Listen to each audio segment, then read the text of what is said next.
Hello दोस्तों, कैसे हो आप लोग यार? तो आपने देखा ही कैसे मक्का के खेत में हमें बहुत भारी नुकसान झेलना पड़ा। तो मैंने सोचा कि क्यों ना मैं आपके साथ शेयर करूँ कि वहाँ पे हमारी गलती थी या फिर हमें नुकसान लिखा हुआ था। या कहते हैं खेती में हमें नुकसान लिखा होता है। तो आज मैं आपको बताता हूँ कि आखिर क्यों हम लोग फार्मिंग में नुकसान के भागीदार बने। तो मैंने जब हमारा पूरा मक्का का जब हार्वेस्टिंग हो गया और बीच में ही मुझे एहसास होने लगा था अपनी फसल को देख के कि ये फसल उतनी अच्छी नहीं हुई है जितने अच्छे हमारे आलू हुए हैं। और इसका एक ही रीजन था कि जब आलू बहुत अच्छी मात्रा में हो गया तो मुझे ऐसा लगा कि खेती बहुत आसान है और आलू से तो आसान ही है मक्का करना। लोगों का भी यही कहना था। तो मैंने कहा कि बस बीज डालूंगा मिट्टी में, पानी लगाऊंगा और हमें भुट्टे मिल जाएंगे और हार्वेस्टिंग कर देंगे। बट कहते हैं ना कि किसी भी काम को करने से पहले अगर आपने उसकी स्टडी नहीं करी तो वहां पे फिर आप औंधे मुंह गिर जाते हो। तो यही मेरे साथ हुआ। तो मेरी गलती क्या थी मैं आपको बता देता हूँ। सबसे पहला पॉइंट था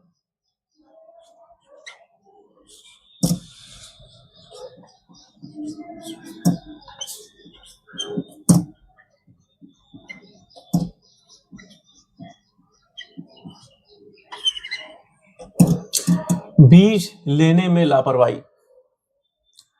जब मैंने आलू के बीज पे शोधन किया था तब मैंने उसकी पूरी स्टडी करी थी कि कौन सा बीज जो है सबसे बेहतर रहेगा अपने खेत में लगाने में, किस बीज में कैसी मिट्टी चाहिए, क्या टाइमिंग है, सब कुछ मैंने उसमें स्टडी करी थी, पूरी एक पीपीटी बनाई हुई थी।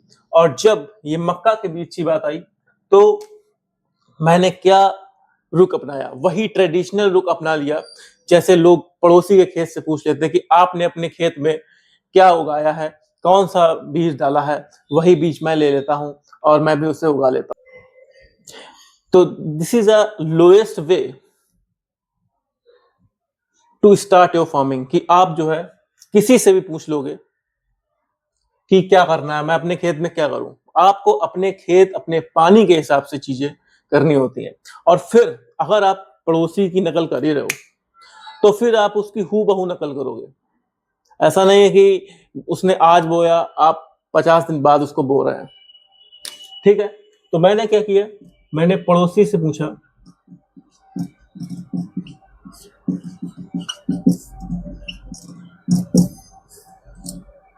और ये मैं एक खेती करने के बाद, मतलब मुझे एहसास था, पता नहीं क्या ही हो गया था मुझे।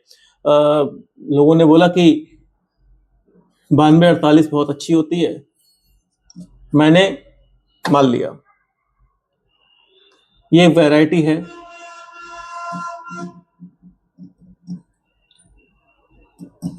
डिकाल, एक कंपनी है उसकी। बट मैंने ये नहीं देखा कि उन्होंने उसको फरवरी में ही लगा दिया है और जब तक मेरा खेत खाली हुआ तब तक 24 मार्च आ चुकी थी, या कहें अप्रैल आने वाला था।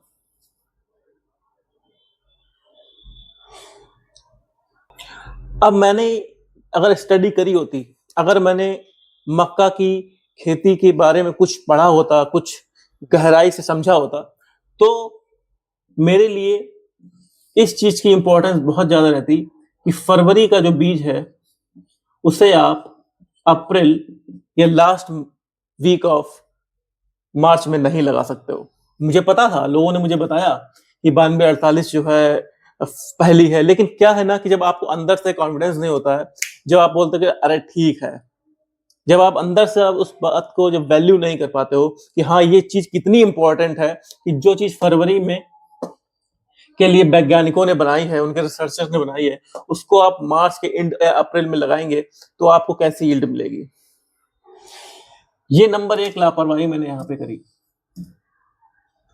और लापरवाही का सिर्फ एक कारण था कि मैंने गहन अध्ययन नहीं किया, उसकी इंपॉर्टेंस नहीं समझी। मैंने सोचा कि अगर बीज, जो कॉमन सेंस होता है जो नॉर्मल, कि अगर मिट्टी में बीज जाएगा तो उगेगा ही ना। तो ये सबसे गलत अप्रोच जो मैंने इस वाली खेती में अपनाई। दूसरी गलती मैंने क्या करी,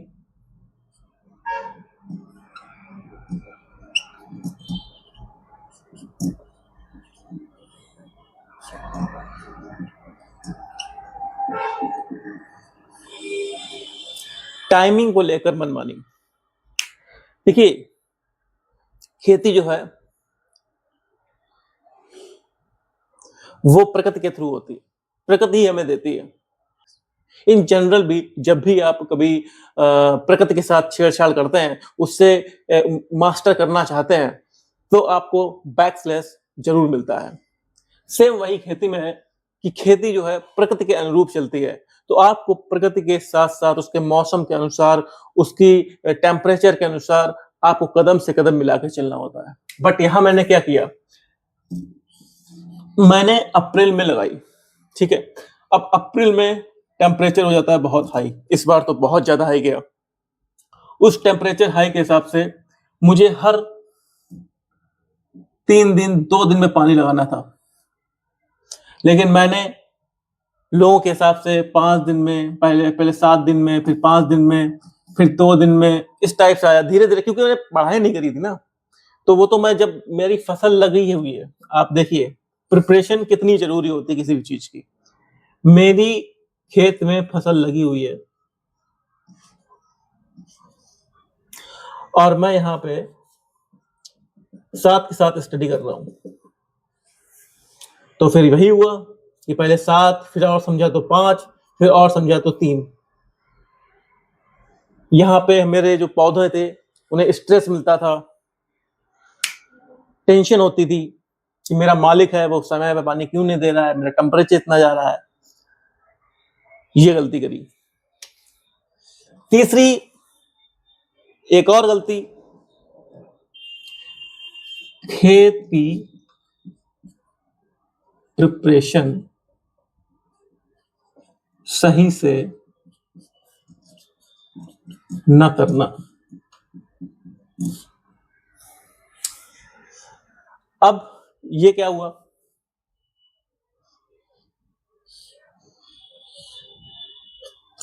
क्योंकि मैं लेट हो चुका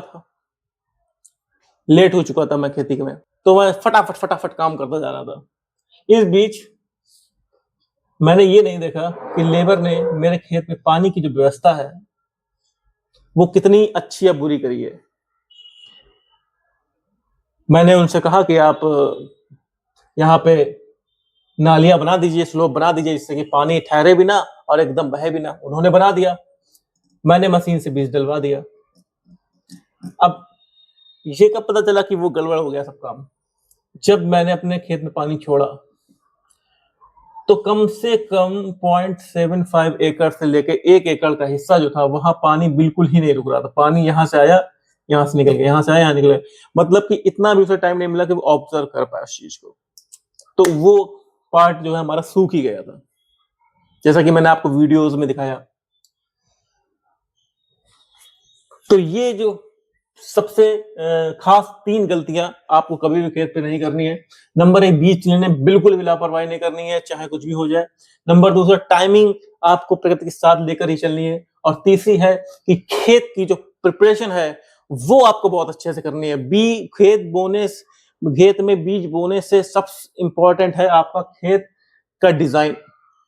कैसे पानी रुकेगा, कैसे पानी जाएगा, किधर से हवाएं चलेंगी, किधर से लू लगेगी, वो सब प्रिपरेशन सोच के पहले ही आपको कर देना। अगर आप नहीं करोगे तो बीच फसल में फसल खड़ी रहेगी, आप उसे मरते हुए देखते रहोगे, जैसा कि मैंने अपनी लास्ट मेज क्रॉप में देखा। और अब एक सबसे इंपॉर्टेंट पॉइंट है नंबर 4। ये अगर आपके जीवन में आ गया तो आप खेती ही नहीं, हर क्षेत्र में फेल होने से बच ही जाएंगे। वो है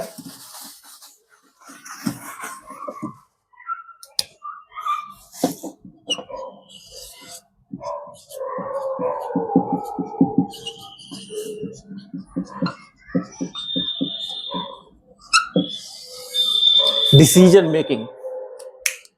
जब यहाँ पे बीज आ चुके थे, मैंने फरवरी में ही बीज लेके रख लिया था, और मेरा खेत जो है आलू था उसमें। तो करते मुझे इतना आइडिया नहीं था, तो मैं पहुँच गया मार्च में। तब तक खेत पूरी तरह सूख चुका था, 7 दिन में उसको गीला करने में, मॉइस्चर करने में लगा। तो ऐसे-ऐसे करके मैं 24 मार्च तक पहुँच गया। लेकिन जो बीज मैंने फरवरी में लेके रख लिया था,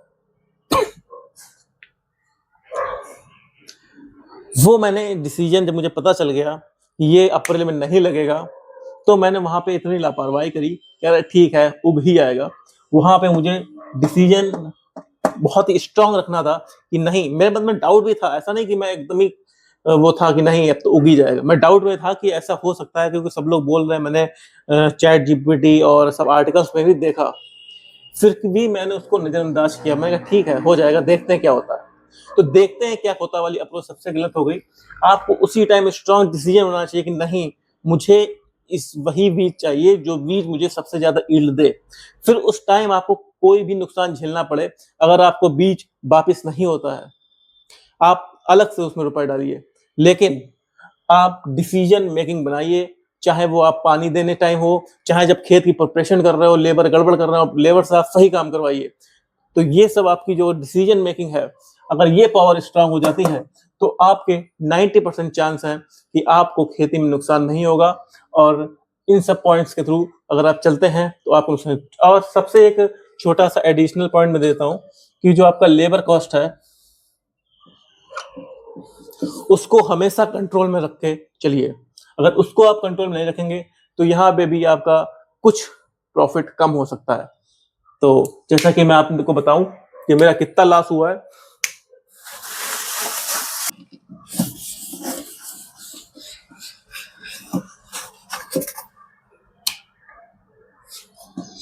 मैं जब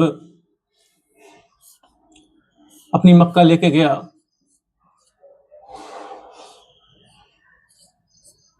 ट्रैक्टर से, तो सिर्फ एक ट्रॉली ही मक्का के दाने निकले और ये बिके जाके 27 कुंटल 50,000 में। और मैंने जब लागत अपनी जोड़ी तो लगभग वो निकली जाके मेरी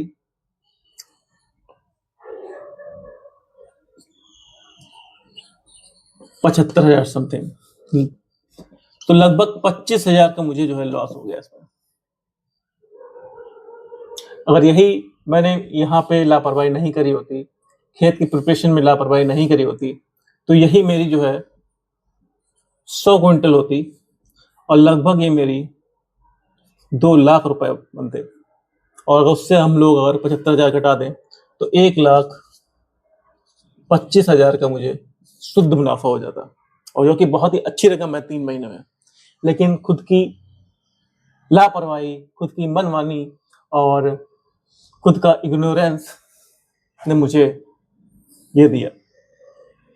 तो आगे मैं कोशिश यही करूंगा कि मैं इन 3 पॉइंट्स पे कभी भी फिसलूं नहीं और अपने डिसीजन, अपनी बात पे रहूं और अपनी खेती में अच्छा मुनाफा कमा करूं।